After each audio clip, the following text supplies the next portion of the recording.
ஆண்டவரும் இரட்சகரும் ஆகிய இயேசு கிறிஸ்துவின் நாமத்தில் வாழ்த்துக்கள். இந்த நாளிலும் ஆதியாகமம் 45வது அதிகாரத்தை நாம் கற்றுக்கொள்வோம். இந்த அதிகாரத்தில் யோசேப்பு சகோதரர்களுக்கு தன்னை வெளிப்படுத்துகிற காரியத்தை நாம் கற்க முடியும். அப்பொழுது யோசேப்பு தன் அருகே நின்ற எல்லாருக்கும் முன்பாக தன்னை அடக்கி கொண்டிருக்க கூடாமல் யாவரையும் என்னை விட்டு வெளியே போக பண்ணுங்கள் என்று கட்டளையிட்டான். யோசேப்பு தன் சகோதரருக்கு தன்னை வெளிப்படுத்துகையில் ஒருவரும் அவன் அருகில் நிற்கவில்லை. அவன் சத்தமிட்டு அழுதான். அதை எகிப்தியர் கேட்டார்கள், பார்வோனின் வீட்டாரும் கேட்டார்கள். அவர்களுடைய உரையாடுதல்கள், தங்கள் சகோதரர்கள் தனக்கு செய்த தீங்கு கூட இருக்கிற யாருக்கும் தெரியக்கூடாது என்கிற ஒரு நோக்கத்தோடு கூட தன் சகோதரனுடைய குற்றங்கள் அங்கே அவர்களுக்கு வெளியே தெரியக்கூடாது என்பதற்காக யோசேப்பு எல்லா எகிப்தியர்களையும் வெளியே போக சொல்லிட்டு, அதுக்கு முன்னாடி வரைக்கும் துபாசியை வைத்து மொழிபெயர்ப்பாளரை வைத்து பேசின யோசேப்பு இப்பொழுது எபிரேய மொழியிலேயே பேசுகிறான். யோசேப்பு தன் சகோதரரை பார்த்து, நான் யோசேப்பு, என் தகப்பனார் இன்னும் உயிரோடு இருக்கிறாரா என்றான்.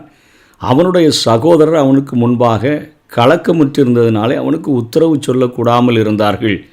அப்பொழுது யோசேப்பு தன் சகோதரர் நோக்கி, என் கிட்டே வாருங்கள் என்றான். அவர்கள் கிட்டே போனார்கள். அப்பொழுது அவன், நீங்கள் எகிப்துக்கு போகிறவர்களிடத்தில் விற்று போட்ட உங்கள் சகோதரனாகிய யோசேப்பு நான் தான் என்று சொல்லுகிறதை பார்க்கிறோம். இந்த காரியங்கள், இந்த கேவலமான காரியங்கள் எகிப்தியர்களுக்கு தெரியக்கூடாது என்று சொல்லி அவர்கள் எல்லாரையும் வெளியே போக சொல்லிட்டு இங்கே யோசேப்பு அவன் பேசுகிறதை பார்க்கிறோம். யோசேப்பு தன்னுடைய உணர்ச்சிகளை வெளிப்படுத்தி தான் யார் என்பதை தன்னுடைய சகோதரர்களுக்கு இப்போ வெளிப்படுத்துகிறான். அவர்கள் தன்னை நடத்தின விதத்தை குறித்து கவலைப்பட வேண்டியதில்லை என்று சொல்லுகிறான். தேவன் எல்லாவற்றையும் நன்மையாக அவர் மாற பண்ணினார் என்று சொல்லுகிறார். நீங்கள் சஞ்சலப்படாதுங்க, விசனமாக இருக்கக்கூடாது. ஜீவரட்சணை செய்யும்படிக்கு தேவன் என்னை உங்களுக்கு முன்னே அனுப்பினார். தேசத்தில் இப்பொழுது 2 வருஷம் பஞ்சம் உண்டாயிருக்குது. இன்னும் 5 வருஷம் உழவு இருக்காது, அறுப்பு இருக்காது, பஞ்சம்தான் இருக்கும்.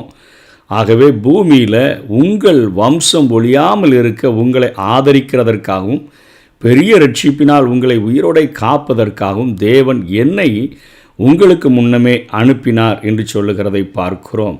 ஆகவே நீங்கள் அல்ல, தேவனே என்னை இவ்விடத்திற்கு அனுப்பி என்னை பார்வோனுக்கு தகப்பனாகவும் அவர் குடும்பம் அனைத்திற்கும் கர்த்தனாகவும் எகிப்து தேசம் முழுமைக்கும் அதிபதியாகவும் வைத்தார்.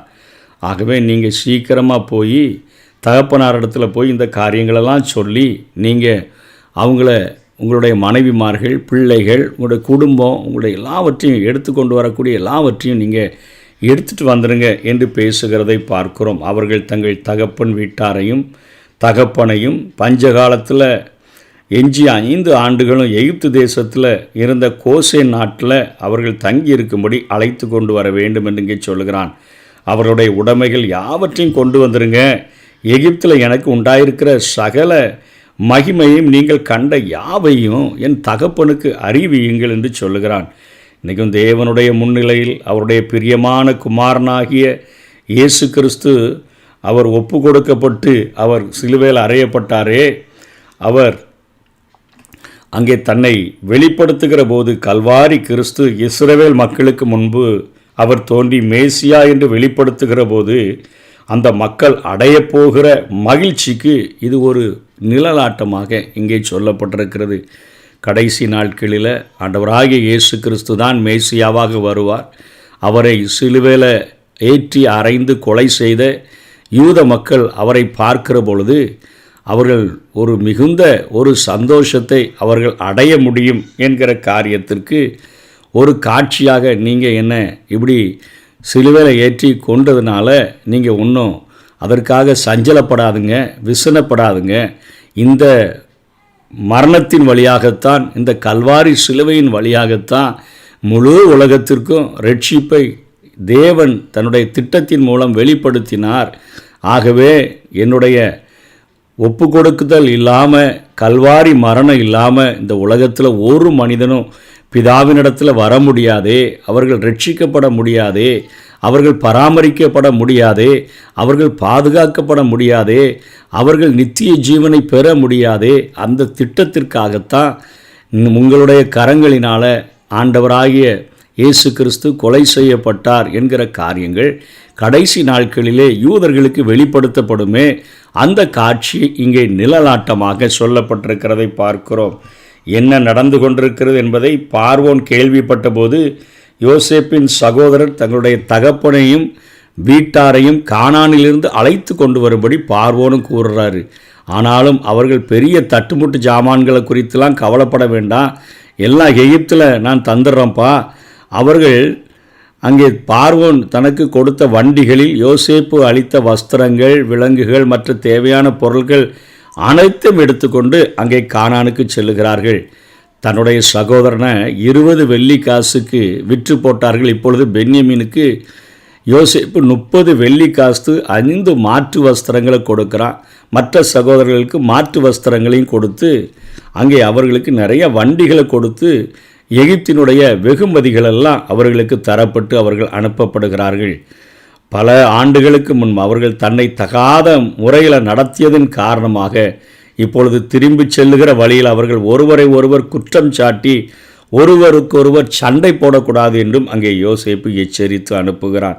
அவர்களுக்கு வீட்டுக்கு சென்ற உடனே யாக்கோபிடம் நடந்த செய்திகளை கூறினாங்க. முதல்ல அந்த செய்திகள் அவன் நம்புகிறதற்கு அரியதாக இருந்தது. ஆனாலும் அவன் முழு கதையை கேட்ட பிறகு வண்டிகள் நிறைய இருந்த பொருள்களை கண்டபோது அது உண்மை என்று யாக்கோபு நம்புகிறான். அங்கே யோசேப்பு இன்னும் உயிரோடு இருக்கிறார், அவர்கள் மறுபடியும் சந்திக்க போகிறார்கள் அப்படின்னு சொன்ன காரியம் இந்த அதிகாரத்தில் யோசேப்பு தன் தகப்பனை குறித்து 5 முறை அவர் பேசுகிறார். இவன் கிறிஸ்துவை போலிருந்த நிலையை இங்கே திரும்பவும் நமக்கு நிழலாட்டமாக காட்டுகிறது. அவன் தன்னுடைய சகோதரரை இலவசமாக மன்னித்த செயலும் அதையே காட்டுகிறது. கர்த்தராகிய இயேசு தம்முடைய பிதாவினிடத்தில் கொண்டிருக்கிற அன்பினாலும் அவருடைய சித்தத்தை நிறைவேற்ற அவர் கொண்டிருந்த வாஞ்சையினாலும் வீழ்ந்து போன மனிதனை மீட்கும்படி அவர் இந்த உலகத்திற்கு வந்தார். ஆனாலும் யோசேப்பு தனது தகப்பனிடத்தில் கொண்டிருந்த அன்பு இங்கே நமக்கு ஒரு நிழலாட்டமாக கொடுக்கப்படுகிறது. பிதாவும் தன்னுடைய சொந்த குமாரனாகிய இயேசு கிறிஸ்துவை இந்த உலகத்திற்கு அனுப்பின பொழுது அவருடைய வாழ்க்கையில் அவர் பட்ட தீங்குகள், அவர் பட்ட கொடுமைகள், இவைகள் எல்லாவற்றையுமே ஆண்டவர் சகித்து கொண்டது எதற்காகன்னு சொன்னால், இந்த உலகத்தில் உள்ள எல்லா மக்களும் பயனடைய போகிறாங்களே, அதை தான் இங்கே யோசேப்பு சொல்லுகிறார். நான் எகிப்துக்கு விற்று போகப்பட்டு என்னுடைய வாழ்க்கையில் நிறைய தீங்குகளை அனுபவித்தேன். கூலியில் போட்டிங்க, நான் கதறுகிற போது தூக்கி விற்று போட்டுட்டீங்க. போத்திபாரின் வீட்டில் அடிமையாக இருந்தேன், அங்கே தவறான குற்றச்சாட்டுகள் சாட்டப்பட்டு நான் சிறைக்கு சென்றேன். அங்கே இருந்து நான் இப்பொழுது மீண்டுமாகத்தான் நான் பார்வோனுடைய ஒரு தகப்பனாக எகிப்து தேசம் முழுவதற்கும் அதிகாரியாக மாற்றப்பட்டிருக்கேன். என் வாழ்க்கையில் நடந்த தீங்குகளை நினச்சி நீங்கள் ஒன்றும் சஞ்சலப்படாதுங்க. எப்படி இயேசு கிறிஸ்து அவர் நமக்காக பாடுபட்டு மரித்து அடக்கம் பண்ணப்பட்டு உயிரோடு கூட எழுந்து ஆண்டவர் இந்த உலகத்தில் மனிதர்கள் செய்த எல்லா கொடுமைகளையும் தன்னுடைய சரீரத்தில் அவர் சகித்த எல்லா பாடுகளையும் அழகற்ற ரூபம் அவருக்கு இல்லை என்றே வேதம் சொல்லுகிறது. அத்தனையாய் வேதனைகளை, பாடுகளை, துன்பங்களை சகித்ததற்கு காரணம் நான் மகிமைப்படுகிறதற்கு மாத்திரமல்ல, வானத்திலும் பூமியிலும் சகல அதிகாரம் எனக்கு கொடுக்கப்பட்டிருக்கிறதே, அது ஓகே. ஆனாலும் நான் இத்தனை பாடுகளையும் பட்டது ஜீவரட்சணை செய்யும்படிக்கென்று யோசேப்பு சொல்லுகிறது போலத்தான் இங்கே ஆண்டவராகிய இயேசு கிறிஸ்து நமக்காக பாடுகளை ஏற்றுக்கொண்டது நிமித்தமாக ஒரு இலவசமான ஒரு மன்னிப்பு, அவருடைய கருணை, அவருடைய அன்பு, அவருடைய இரக்கம், இதெல்லாமே ஒரு பெரிய திட்டம்தான்ப்பா. இதெல்லாமே ஒரு பெரிய தேவனுடைய திட்டம்தான். என்னை புஸ்தக சொல்லில் எழுதியிருக்கிறபடி நான் ஒப்பு கொடுத்து வந்தபடினாலே இது இந்த உலக முழுவதற்குமான ஒரு ரட்சிப்பின் திட்டமாக இது நிறைவேற்றப்பட்டிருக்கிறது. எப்படி யோசேப்பு அன்றைக்கிருந்த எல்லா தேசத்திற்கும் அவன் ஆகாரத்தை கொடுத்து பராமரித்து பாதுகாத்தானோ, அதே போலத்தான் இயேசு கிறிஸ்து இலவசமான மன்னிப்பை கொடுத்து தன் தகப்பன் மேல் கொண்டிருந்த அன்பின் நிமித்தம் தன்னுடைய வாழ்க்கையில் எல்லா தீங்குகளையும் அனுபவித்து கொண்டு இலவசமாய் மற்றவர்களை மன்னித்தார். அதே போல காரியங்கள் இங்கே நடத்தப்படுகிறதை பார்க்கிறோம். இப்போ யோசேப்பு கொடுத்து அனுப்பின வண்டிகள், அந்த பொருட்கள் எல்லாவற்றையும் பார்த்த பொழுது அங்கே யாக்கோபினுடைய ஆவி உயிர்த்ததுன்னு பார்க்குறோம். அதற்கப்புறம் தான் நம்புகிறான், என் மகன் உயிரோடு கூட இருக்கிறானா, நான் சாகிறதுக்கு முன்னாடி அவனை போய் பார்ப்பேன் என்று சொல்லி அத்தனை சந்தோஷத்தோடு கூட யாக்கோபு புறப்படுகிறதை குறித்து இந்த அதிகாரம் எழுதி முடித்திருக்கிறதை பார்க்கிறோம். வாழ்க்கையில் பிரச்சனைகள் நிறையா எதிர்கொண்ட யோசேப்பு அவற்றை நேர்மையான முறையிலேயே அணுகினதை பார்க்கிறோம். அவருடைய வாழ்க்கையை குறித்த ஒரு தெளிவை அவன் கற்றுக்கொண்டதை பார்க்கிறோம். அனைத்து இடங்களிலும் அது நிமித்தமாக தேவன் அவனை ஆசீர்வதித்தார். சகோதரரிடமும் அதை தெளிவாக அறிக்கையிடுகிறான். அவர்கள் அவரிடத்தில் கெஞ்ச அவங்க விற்று போட்டாங்களே, இப்பொழுது தேவனே தன்னை எகிப்துக்கு அனுப்பினார் என்று இங்கே அவன் தெளிவாக கூறுகிறான். திட்டத்தை புரிஞ்சுக்கிட்டேன்ப்பா, நான் முதல்ல கதறினது உண்மைதான், அண்ணா நீ கதறினது உண்மைதான், ஆனால் இப்போ நான் தேவ திட்டத்தை தெளிவாக புரிஞ்சுக்கிட்டேன். அதனால் இது எனக்கு மட்டும் நன்மை அல்ல, இது உங்கள் எல்லாருக்கும் சேர்ந்த ஒரு நன்மை. தீமை செய்தவர்களுக்கும் தனது வாழ்வில் தீங்கு அனுபவித்த அவர் எல்லாவற்றையும் பெருந்தன்மையுடன் இங்கே ஏற்றுக்கொண்டாரே, இதை ஆண்டவராகிய இயேசு கிறிஸ்து இன்னும் அதிகமாக ஏற்றுக்கொண்டதை தான் பார்க்கிறோம். ஆகவே இது நமக்கும் ஒரு முன்மாதிரியான ஒரு பாடம். நிறைய சிக்கல்களை நம்ம அணுகும் பொழுது இதை தேவன்தான் அனுமதிக்கிறார். அதாவது தேவனிடத்தில் அன்பு கூறுகிறவர்களுக்கு சகலமும் நன்மைக்கு ஏதுவாக நடக்கிறது. தேவன் கடைசியில் தன்னுடைய திட்டத்தை அவர் தெளிவாக விளங்க பண்ணி நம்மை மாத்திரமல்ல, நம்மை சூழ்ந்திருக்கிறவர்களுக்கும் அது ஒரு ஆசீர்வாதமாக அவர் மாற்றுகிறதற்கு வல்லமையுடைய ஒரு ஆண்டவராக இருக்கிறார் என்பதை இந்த அதிகாரத்திலிருந்து நாம் கற்றுக்கொள்வோம். யோசேப்பு இங்கே இலவசமாக அவர்களுடைய சகோதரர்களை மன்னிக்கிறான். நீங்கள் ஒன்றும் சஞ்சலப்படாதீங்க, ஒன்றும் வருத்தப்படாதீங்க. இந்த எகிப்து தேசத்துக்கு என்னை கொண்டு வந்ததற்கு தேவன் ஒரு பெரிய திட்டத்தை வைத்திருக்கிறார். முதல்ல ஆரம்பத்தில் நான் கூட குடும்பத்தெல்லாம் பிரிய வேண்டுமே என்று சொல்லி தான் நான் வந்தேன். ஆனால் பெரிய திட்டத்தை வைத்திருக்கிறார். நான் நிறைய தீங்குகள் அனுபவித்தது உண்மைதான், ஆனால் இது என்னுடைய நன்மைக்காகவும் என்னுடைய இந்த தேசத்தில் எவ்வளோ என்னுடைய மகிமையை பாருங்கள், எவ்வளோ பெரிய என்னுடைய நோக்கத்தை பாருங்கள். யூதா, அதாவது அவருடைய வழித்தோன்றல்களில் தான் இயேசு வரப்போகிறார்.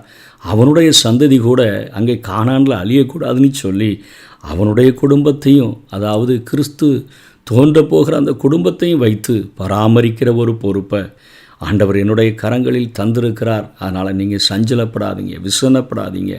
தேவனுடைய திட்டம் நோக்கம் நிறைவேறுகிறதற்கு தான் இதெல்லாம் நடந்திருக்குது. என்னை பாதுகாக்கவும் உங்கள் எல்லாரையும் பாதுகாக்கவும் பராமரிக்கவும் இந்த காரியங்கள் நடந்திருக்கிறது என்று சொல்லுகிற அந்த காரியத்தின்படி இன்றைக்கு நம்முடைய வாழ்க்கையில் சகலமும் நன்மைக்கு ஏதுவாக நடக்கிறது என்பதை புரிந்து கொண்டு முடிவில் தேவன் நிச்சயமாக தம்முடைய ஆசீர்வாதங்களை கொடுத்து நம்மை திடப்படுத்துவார், நம்மை தேற்றுவார். அது நமக்காகவும் நம்மை சூழ்ந்திருக்கிறவர்களுக்காகவும் ஆசீர்வாதமாக அமையும் என்பதை புரிந்து கொண்டு தேவனுக்கு நன்றி செலுத்துவோம். கர்த்தர் தாமே நம்மை ஆசீர்வதிப்பாராக. ஆமேன்.